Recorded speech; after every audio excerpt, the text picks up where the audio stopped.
김진욱 목사님 강설하시는 걸 보니까 강설 전에 성신에 조명하여 주심을 구하는 기도를 드리던데, 저도 마찬가지로 성신께서 조명해 주시길 바랍니다. 지금 우리가 웨스트민스터 신앙고백이 성경대로 가르치는 교회에 대해서 배우고 있습니다. 여러분은 왜 우리가 이 교회에 대해서 이렇게 자세히 배워야 되는지, 그 이유에 대해서 정확하게 붙잡고 계신가요? 이것을 우리가 공부해야 하는 절실한 필요가 있습니다. 우리 시대는 교회나 교회에 대한 신앙 고백이 기독교 신앙의 부록처럼 여겨지는 시대입니다.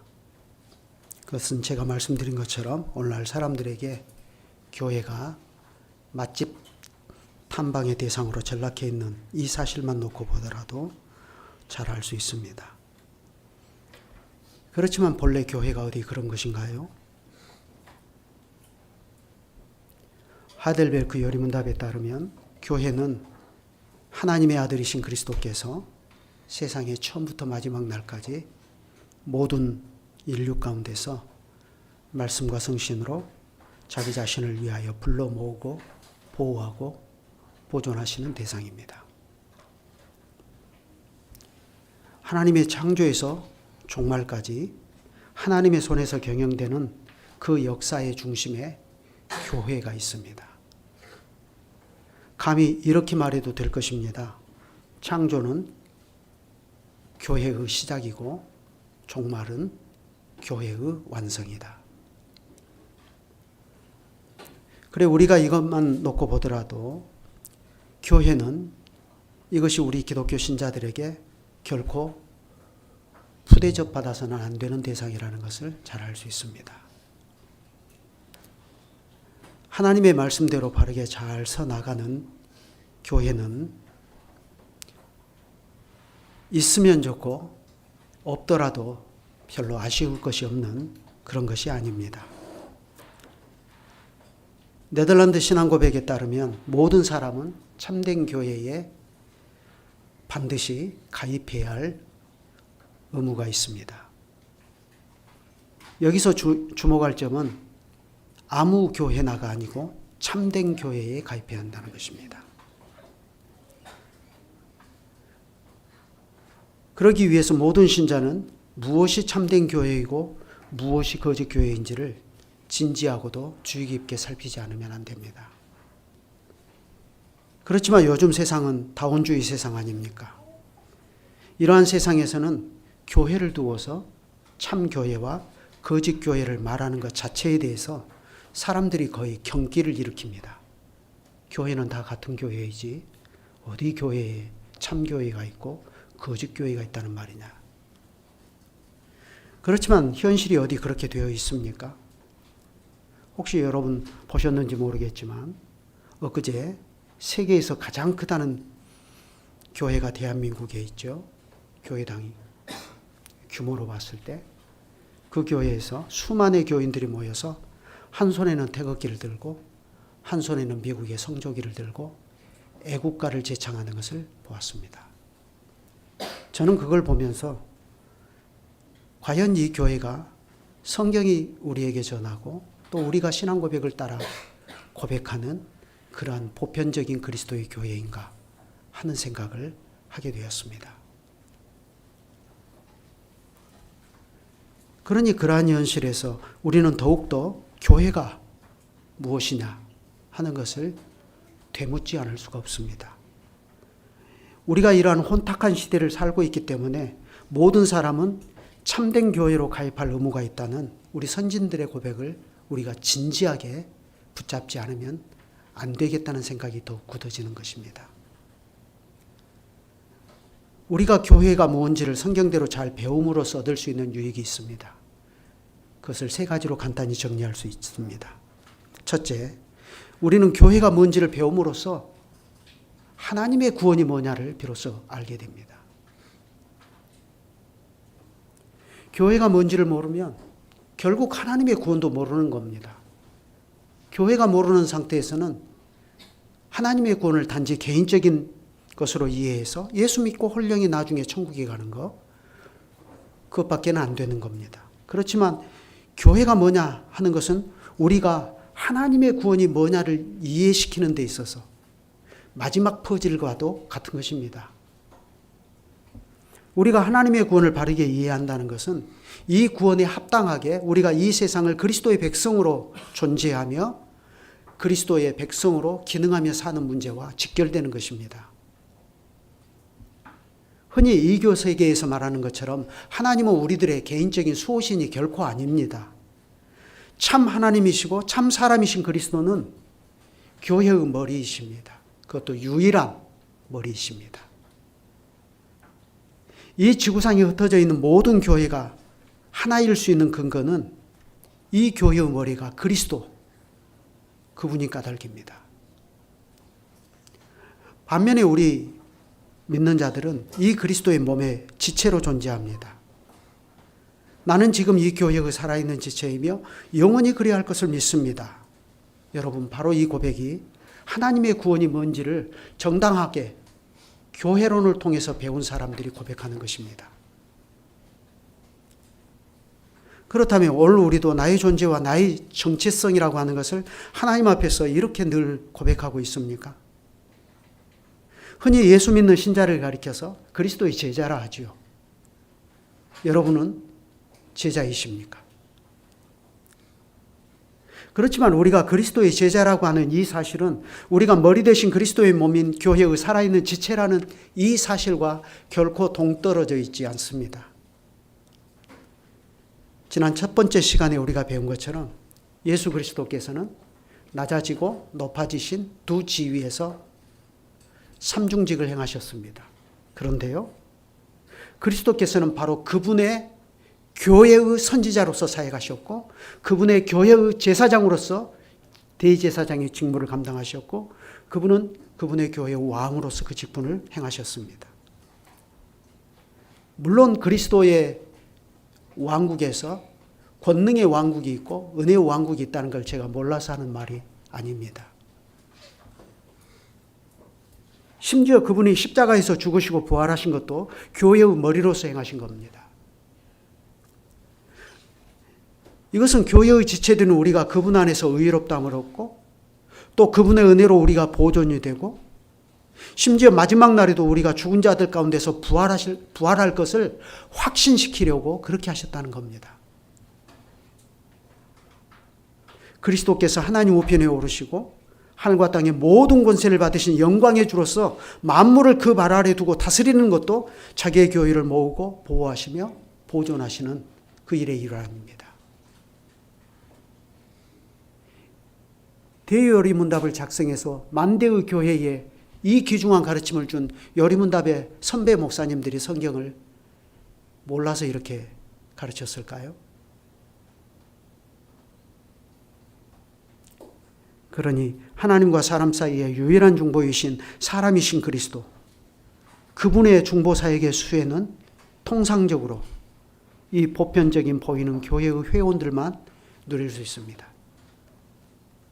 왜 그렇습니까? 이 보편적인 보이는 교회 밖에는 통상적으로 구원의 가능성이 없기 때문입니다. 물론 이 세상에 보이는 교회에는 위선자들이 섞여 있죠. 그렇기 때문에 그리스도의 중보사역의 수혜는 참된 믿음을 고백하는 참된 회원들만 그 수혜자들이 됩니다. 더 정확하게 말하면 예수 그리스도에 대한 참된 믿음을 고백하는 회원들과 그 자녀들이라 그랬습니다. 여러분, 이게 얼마나 우리에게 위로가 되는 말인지를 알 수가 없습니다. 어디 그뿐인가요? 심지어 우리의 영원한 미래가 그리스도와 같아지는 그 소망까지도 우리가 머리이신 그리스도의 몸인 교회로 함께 지어져 간다 하는 그 사실과 동떨어져 있지 않습니다. 사도 바울이 전하지 않았습니까? 너희는 사도들과 선지자들의 터 위에 세우심을 입은 자라. 그리스도 예수께서 친히 모퉁이 돌이 되셨느니라. 그의 안에서 건물마다 서로 연결하여 주 안에서 성전이 되어가고 너희도 성령 안에서 하나님의 거하실 처소가 되기 위하여 예수 안에서 함께 지어져 가느니라. 여러분, 우리가 영원한 하나님의 나라에서 주와 함께 영원히 거하는 그 복됨은 우리가 이렇게 한 성령 안에서 하나님이 거하실 처소가 되기 위하여 예수 안에서 함께 지어져 가는 거룩한 교회로 함께 지어져 가는 그 일을 생략해 버린 채 갑자기 점프해서 그 일이 이루어질 수가 없는 겁니다. 우리는 교회를 건너뛰어버리고 곧바로 영원히 주와 함께 거하는 하늘로 점프할 수가 없는 겁니다. 그렇기 때문에 우리가 성경에서 그리고 신앙 고백서들이 가르치는 걸 통해서 교회를 잘 배우면 거기서 우리가 얻을 수 있는 두 번째 유익이 있습니다.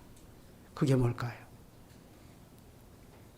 그것은 바로 우리가 왜 이 신약의 안식일인 주일마다 만사를 제쳐두고 교회로 모여서 삼위 하나님께 예배를 드리는 이 거룩한 교회를 가시적으로 이루면서 살아야 되는지 그 이유와 당위가 분명해지는 겁니다. 교회를 배우면 배울수록. 우리는 흔히 헌금은 온라인으로 보내고 실제로 교인은 1년에 한두 번만 나가도 되지 않는가 하는 그런 고민에 휩싸일 때가 있습니다. 특히 요즘처럼 코로나19 이후 예전에는 우리에게 생소했던 비대면 예배라는 것이 이제는 보편화되었죠. 그런 상황에서는 이런 고민들이 더욱 우리에게 가까이 다가옵니다.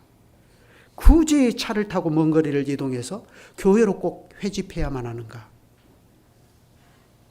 우리가 교회를 부정하는 것도 아니고 교회에 헌금을 내지 않는 것도 아니고 굳이 그렇게 자기 삶의 동선 그 중심에 항상 교회를 우선으로 삼고 살아야 될 이유가 무엇인가? 그렇지만 교회를 잘 배우게 되면 그런 고민들은 어느 만큼은 사라지게 되는 것입니다. 물론 완전히 사라지는 건 아닙니다. 왜냐하면 이건 우리가 이미 경험해 보아서 알듯이 우리가 성경에서 어떤 진리를 배웠다고 해서 곧바로 그게 우리의 삶으로 연결되는 문제는 또 다른 차원의 문제이기 때문입니다. 평생을 고민하고 평생을 싸워야 되는 문제이지요. 그럼에도 불구하고 평생 교회를 다니고 다른 지체들과 함께 한 교회를 이루며 사는 이 문제에 대한 당위를 잘 알고서 그렇게 하는 것과 그걸 모르면서 어떤 계기에 그렇게 하는 것은 차원이 다른 문제입니다. 교회가 뭔지를 제대로 알지 못하면 교회는 언제든지 형편에 따라서 내 삶의 우선순위에서 저 뒤로 밀려나고 말 겁니다. 당연히 그렇게 되면 교회는 언제든지 편리성 차원에서 결정되는 문제가 되고 말 겁니다.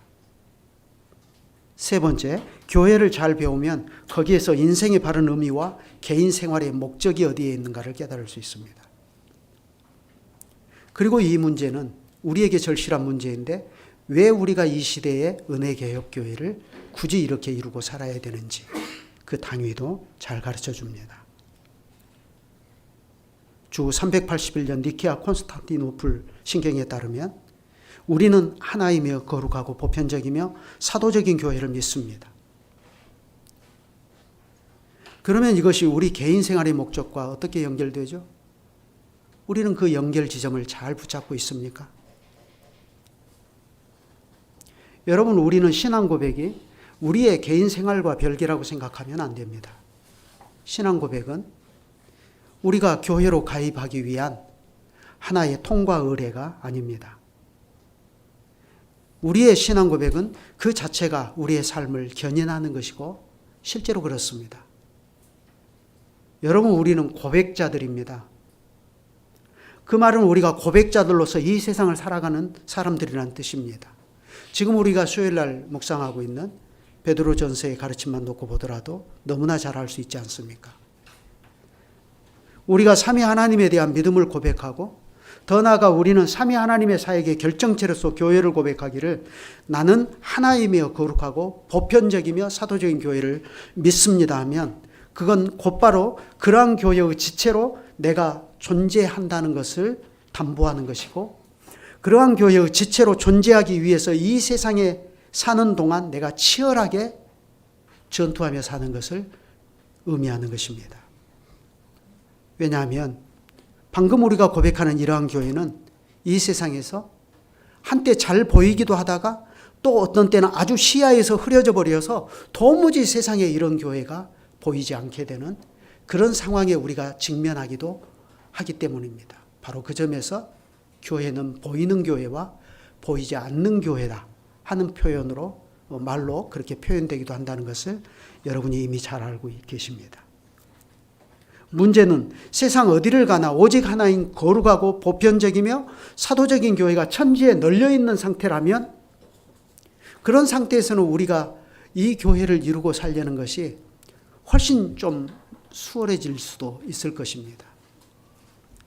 물론 과거 교회의 역사를 통해서 보면 막상 그런 시절이 온다면 우리가 교회를 바르게 이루고 살려는 노력은 훨씬 다른 차원의 싸움이 될 겁니다.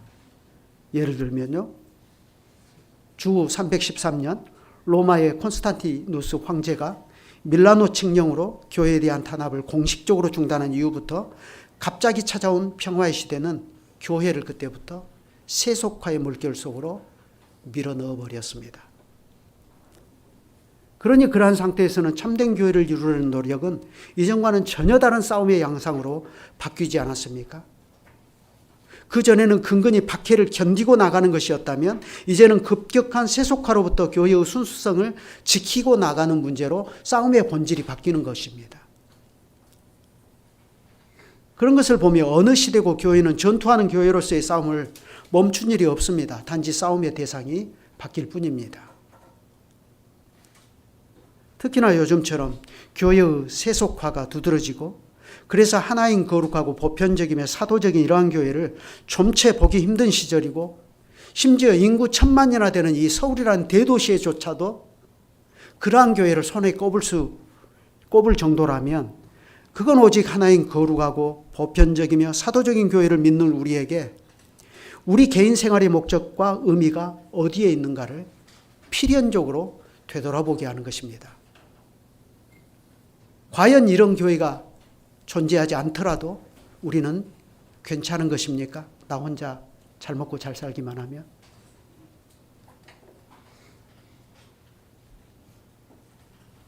우리는 이러한 교회를 단지 입술로 고백만 하는 것이 아니라 실제로 우리가 성경을 따라서 고백하는 이러한 교회를 이루기 위해서 치열한 전투의 삶을 살게 되는 것입니다. 바로 그것이 우리가 이 시대에 은혜개혁교회를 따로 이루는 이유이기도 합니다. 실제로 우리는 거기에 사활을 걸고 있습니다. 제가 볼 때 여러분은 지금 사활을 걸고 계십니다. 그건 저도 마찬가지고요. 그것은 광양개혁교회 교우들도 마찬가지입니다. 교회의 현실이 어두울수록 예수 그리스도의 가장 거룩한 교회를 이루고자 하는 성도들의 노력은 눈물겹습니다.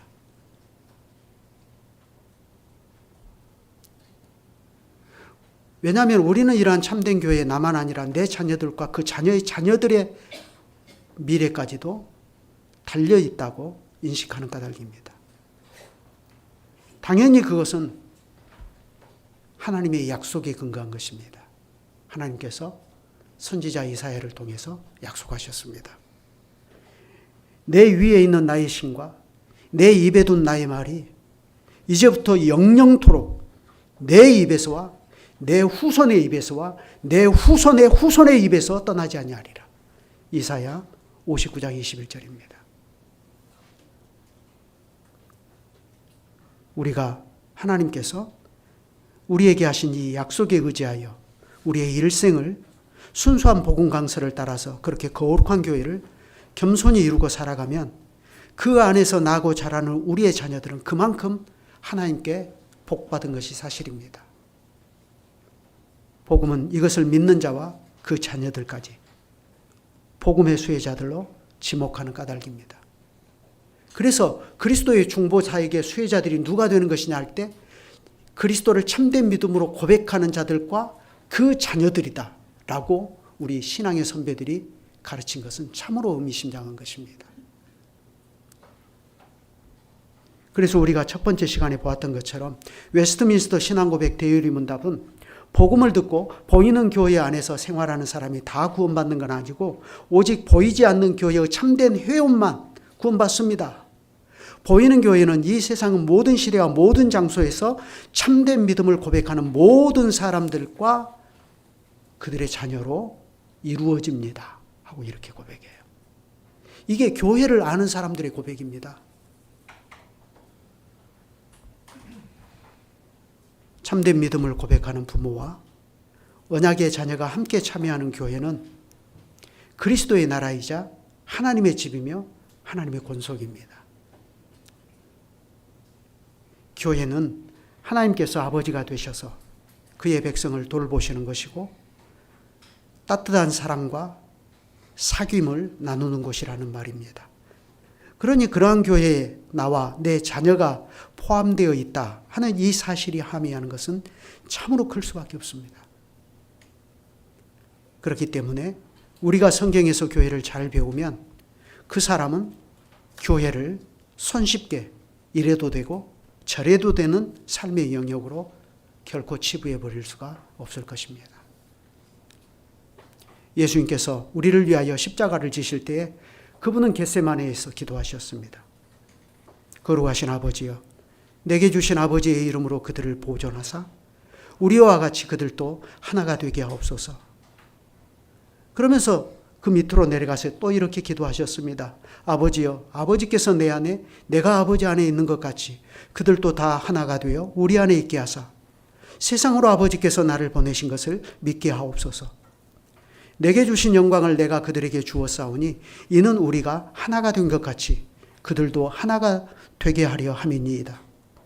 곧 내가 그들 안에 있고 아버지께서 내 안에 계시어 그들로 온전함을 이루어 하나가 되게 하려 함은 아버지께서 나를 보내신 것과 또 나를 사랑하심 같이 그들도 사랑하신 것을 세상으로 알게 하려 함이로소이다.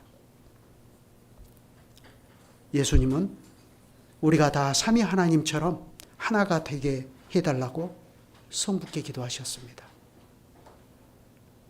그것이 십자가의 목표라는 것입니다. 그렇다면 왜 이것이 그토록 간절한 우리 주님의 기도 한가운데를 차지해야 할까요?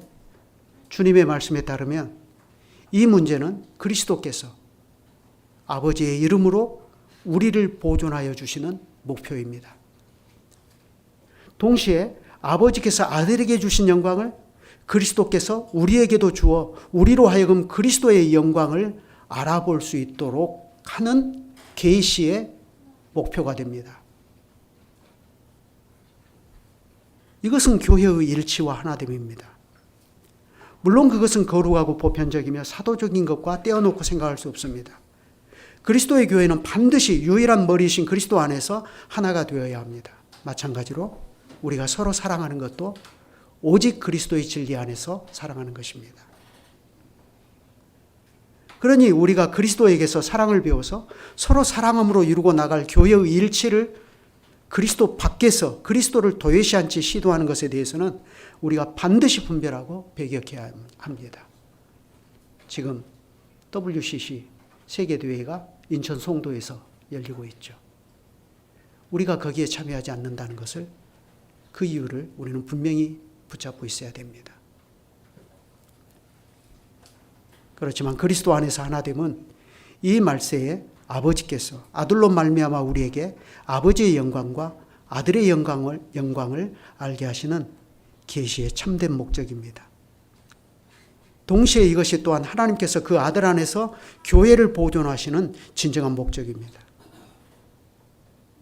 그러니 교회가 그리스도 안에서 하나의 길을 언제든지 힘쓰고 나갈 때에 이로써 세상이 아버지께서 아들을 보내어 세상을 구원하시기를 기뻐하셨다는 그 사실을 세상으로 하여금 알게 하는 길이 됩니다. 그러니 교회의 하나됨이라고 하는 것은 이것이 단지 우리를 위하여 십자가를 지신 그리스도 그분의 기도로만 멈추어서는 안 됩니다. 이것은 그리스도 안에서 그 몸의 지체들로 연합되어 있는 우리가 다 동시에 이 세상에서 구체적으로 이루어 나가야 할 삶의 당위가 되는 것입니다. 그런데 누구보다도 이 교회를 잘 배웠다고 하는 독립개신교회에서 교회 분열이 발생했다는 것은 너무나 뼈아픕니다.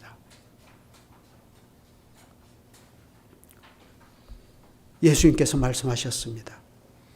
그러나 너희는 랍비라 칭함을 받지 말라. 너희 선생은 하나요, 너희는 다 형제니라. 땅에 있는 자를 아버지라 하지 말라. 너희의 아버지는 한 분이시니 곧 하늘에 계신 이시니라. 또한 지도자라 칭함을 받지 말라.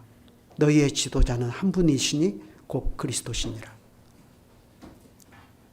여러분, 예수님의 이 말씀은요, 교회에서 우리 신자들이 앞장서서 직분에 나아가서 치리를 행하거나 가르치거나 혹은 아버지다운 온화한 성품을 발휘해서 교회를 봉사하는 그런 일들을 일체 하지 말라는 얘기가 아닙니다. 그러면 이 말씀은 무슨 뜻이죠?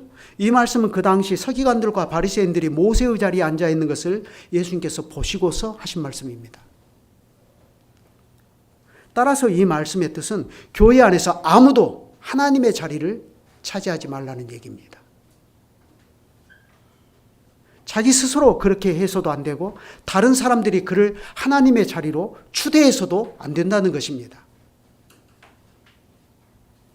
오직 홀로 그리스도만이 우리의 주인이십니다. 따라서 우리는 우리 자신을 절대 복종해야 할 대상으로 그리스도 외에 다른 선생을 두지 말라는 것입니다. 물론 모범적인 좋은 선생을 통해서 우리가 좋은 것을 배우고 그런 뜻에서 그 선생을 존경하고 따르는 것은 매우 필요합니다. 그렇지만 그렇다고 해서 그를 지나치게 존경한 나머지 추대하여 모세의 자리에 앉혀버리는 것은 이건 치명적인 실책이 되는 것입니다. 교회 안에서 모든 권위는 단지 파생적인 것입니다. 그리고 실제로 우리는 그 대리자들일 뿐입니다. 목자장은 오직 예수님 한 분이십니다. 참된 권위가 있는 선생은 오직 성령이십니다. 따라서 다른 모든 선생은 다만 그분이 우리에게 가르치는 것을 전달할 뿐입니다.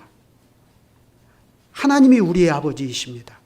따라서 교회 안에 있는 지도자들은 교인들이 마치 자녀가 자기 아버지를 의존하듯이 그렇게 자기를 의존하도록 만들어서는 안 됩니다. 그걸 예수님께서 말씀하신 것입니다. 참으로 반성적인 얘기지만 제가 이런 얘기를 하는 것은 바로 이런 점이 분명히 교회의 분열의 원인 중 하나로 작용했기 때문입니다. 우리가 다시는 같은 실수를 반복해서는 안 될 것입니다. 우리가 이런 점을 뼈아프게 반성하고 돌이키면서 우리 시대에 오직 하나이며 거룩하고 보편적이며 사도적인 그리스도의 교회를 힘써 이루고 나가기 위한 싸움을 계속하는 일이 매우 필요합니다.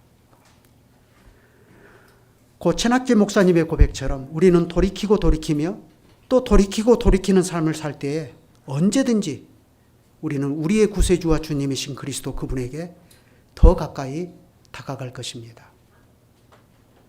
심지어 그것이 날마다 자기 십자가를 지고서 그리스도의 뒤를 부지런히 쫓아가는 죽음과도 같은 삶을 살아가는 것이라도 우리가 개의치 않습니다. 그 이유가 어디에 있습니까? 복음의 능력이 생명으로 발휘됨이 그렇게 그리스도를 위하여 죽음을 자기 몸에 짊어지려는 태도에서 비로소 나타나는 까닭입니다. 사도 바울이 고백하지 않았습니까? 우리가 항상 예수의 죽음을 몸에 짊어짐은 예수의 생명이 또한 우리 몸에 나타나게 하려 함이라. 우리 살아있는 자가 항상 예수를 위하여 죽음에 넘겨짐은 예수의 생명이 또한 우리 죽을 육체에 나타나게 하려 함이라. 그런즉 사망은 우리 안에서 역사하고 생명은 너희 안에서 하느니라. 고린도후서 4장 10절부터 12절입니다. 교회는 이렇게 그리스도를 위하여 기꺼이 예수의 죽음을 자기 몸에 짊어지려는 그 태도에서 이 교회를 세상의 빛으로 세우시고 마침내 이 교회를 만물을 충만케 하시는 그리스도의 충만으로 세우신 하나님의 뜻을 우리가 이룰 수 있습니다. 그러니 우리가 교회에 대해서 배운다는 것은 이것이 수많은 기독교 교리 가운데서 교회라는 특정한 주제 하나를 배우고 나가는 것이 결코 아닙니다. 이것은 거기에 그리스도의 제자이며 그리스도의 백성인 우리의 삶이 걸려있는 문제입니다. 사활이 걸려있는 문제예요. 그것은 우리가 이 그리스도의 교회의 살아있는 지체이며 영원히 그러할 것을 믿는다는 말 속에 그 의미가 담겨있지 않습니까? 이것이 사실이라면 우리는 교회의 지체로 존재하고 교회의 지체로 살아가며 교회의 지체로서 영원히 영광을 누리게 될 것입니다. 그런데 그 영광은 고난을 통하여 비로소 이루게 되는 영광입니다. 현실에서 그리스도의 교회를 바르게 이루고 사는 일은 고난 없이 이룰 수 없는 일입니다. 아무도 날마다 자기 십자가를 부여잡지 않고는 그 일을 이룰 수 없습니다. 교회의 머리이신 그리스도께서 이미 그 본을 보여주시지 않았습니까? 그렇다면 우리는 이 교회를 위하여 기꺼이 고난을 감수할 준비가 되어 있습니까? 그리스도께서 교회의 선지자와 제사장과 왕의 직분을 감당하신 것처럼 우리도 그렇게 교회를 위하여 살아갈 준비가 되어 있는가 하는 것입니다. 그러나 이 일은 우리가 아무리 각고의 노력을 다 기울인다 해도 우리의 힘만으로는 안 되는 일입니다. 거기에는 그 일을 잘 이루도록 하나님께서 은혜로 우리에게 베풀어 주신 것이 없이는 불가능합니다. 그러면 그 일을 잘 이루도록 하나님께서 거기에 어떤 제도를 마련해 주셨는가? 그걸 우리가 잘 살펴볼 필요가 있습니다. 바로 그것을 웨스트민스터 신앙고백 제25장 3절이 가르치고 있습니다. 3절의 내용이 혹시 뜰 수 있나요? 없습니까? 예, 제가 읽겠습니다. 이 보편적이고 보이는 교회에 그리스도께서는 세상 끝날까지 이 생에서 성도를 모으고 온전케 하기 위하여 하나님의 직분과 말씀과 규례를 주셨습니다. 또한 그리스도께서는 약속하신 대로 자신의 임재와 성령으로서 그것들이 효력을 발휘하게 하십니다. 자, 여기에 보면 먼저 교회를 가리켜서 이렇게 말하죠. 이 보편적이고 보이는 교회. 이 지상에 보이는 교회를 가리켜서 이 보편적인 교회라 이렇게 말합니다. 이건 어떤 근거에서 그렇게 말을 하는 거죠? 그 밑에 보면 그 근거를 두 가지로 말하는데, 첫째, 주님께서 하나님의 직분과 말씀과 규례를 구체적으로 이 보이는 교회에 주셨다는 사실 때문이고, 둘째는 바로 거기에 주님께서 친히 임재하시고 성령으로서 세상 끝날까지 함께 하시면서 교회에 주신 이 직분과 말씀과 규례가 그 목적을 이루게 하시는 까닭입니다. 그러니 여기서는 보편적이라는 말이 두 가지로 설명되는 것을 볼 수가 있죠. 첫째, 세상 끝날까지 성도를 모은다는 점에서 보편적이고, 둘째, 말씀과 규례가 동일하다는 점에서 보편적입니다. 이와 같이 교회는 그리스도께서 머리가 되시는 아주 특별한 기관이고 복음과 관련하여 하나님께서 주신 특별한 선물이 있는 곳입니다. 그것은 다시 말씀드리지만 하나님의 직분과 말씀과 규례입니다. 그런데 직분을 특별히 우리 신앙고백의 선배들은 하나님의 직분이라 이렇게 말해요. 그 이유는 여러분이 제가 설명하지 않더라도 너무나 잘 아실 겁니다. 그러면 하나님께서 이러한 선물을 교회에 주신 목적을 신앙고백은 어떻게 이야기하죠? 그리스도께서 세상 끝날까지 이 생에서 성도를 모으고 온전케 하기 위하여라 하고 이렇게 말합니다. 복음을 전하여 믿는 자에게 세례를 베풀어서 교회의 지체로 불러 모으는 일은 하늘에 계신 그리스도의 일이고, 이건 동시에 그리스도께서 이 지상의 교회에 부여하신 과업입니다. 그렇지만 그것으로 다가 아니지 않습니까? 먼저 성도를 불러 모으는 일이 있고 그런 다음에 계속해서 그들에게 그리스도께서 분부하신 모든 것을 가르쳐서 다 지켜 행하도록 하는 일이 계속되어야 합니다. 만약 이러한 일을 교회가 멈춰버린다면 어떻게 되죠?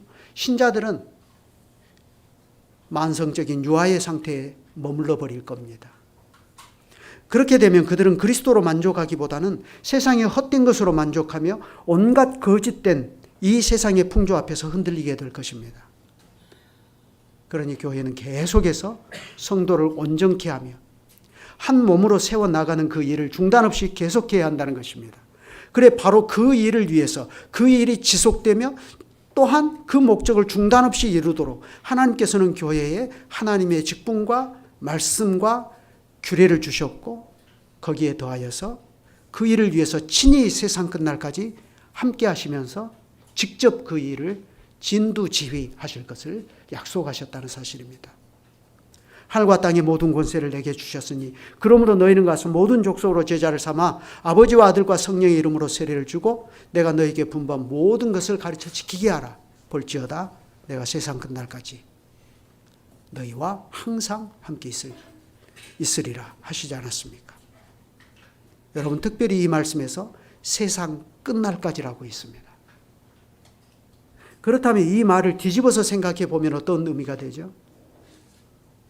우리는 교회의 직분과 말씀과 규례라는 하나님의 선물이 우리의 평생에 필요하다는 것을 의미합니다. 여러분에게 하나님의 직분과 말씀과 규례 없이 여러분이 존재할 수 있을 것이라고 생각하시는가요? 그렇지 않습니다. 그것은 우리의 평생에 필요한 일입니다. 심지어 땅 끝에서도 이 세상 마지막 날까지도 하나님께서 보이는 이 보편의 교회에 주신 선물들이 필요가 없어지는 일은 결코 세상에서 발생하지 않습니다. 그것을 웨스트민스터 신앙고백 제3장이 그러한 말로 가르치는 것입니다. 다시 한번 읽겠습니다. 이 보편적이고 보이는 교회에 그리스도께서는 세상 끝날까지 이 생에서 성도를 모으고 온전케 하기 위하여 하나님의 직분과 말씀과 규례를 주셨습니다. 또한 그리스도께서는 약속하신 대로 자신의 임재와 성령으로서 그것들이 효력을 발휘하게 하십니다. 기도드리겠습니다. 거룩하신 아버지 하나님, 우리에게 그리스도의 교회를 주님의 말씀에서 더욱 잘 배울 수 있게 하여 주시기를 구합니다.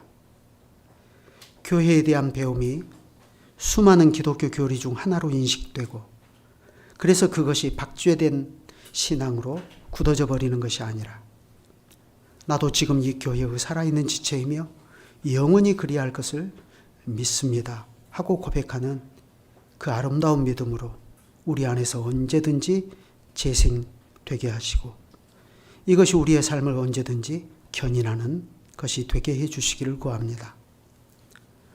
모압 여인 룻이 죽기를 각오하고 시므를 따라 나서고자 할 때에 어머니의 하나님이 나의 하나님이 되고 어머니의 백성이 나의 백성이 될 것이라고 기꺼이 고백하며 따랐던 일이 우리에게 결코 남의 일이 되지 않게 하여 주시기를 구합니다. 하나님을 아버지로 모신 자가 교회를 어머니로 모시지 않는 일은 불가능하다는 선진들의 교훈을 우리가 하나님의 말씀에서 확인할 수 있고 또 확인하게 됩니다. 그러니 오늘 삼위 하나님을 고백하고 교회를 고백하는 고백자로서 우리의 삶의 현실에서도 생생하게 그 신앙의 고백들이 우리의 삶을 견인해 나가는 것들이 되게 해 주시기를 구합니다. 이로써 교회를 세우시고 이 교회를 주님 자신을 위하여 친히 말씀과 성신으로 불러 모아 하나가 되게 하시는 거기에서 우리가 이 은혜개혁교회를 오늘날에 이처럼 이루고 살아가는 그 현실도 바르게 이해하면서 주님의 교회인지 교회를 즐거이 그리고 기꺼이 봉사하며 살아가게 하시옵소서. 주 예수 그리스도의 이름으로 기도드립니다. 아멘.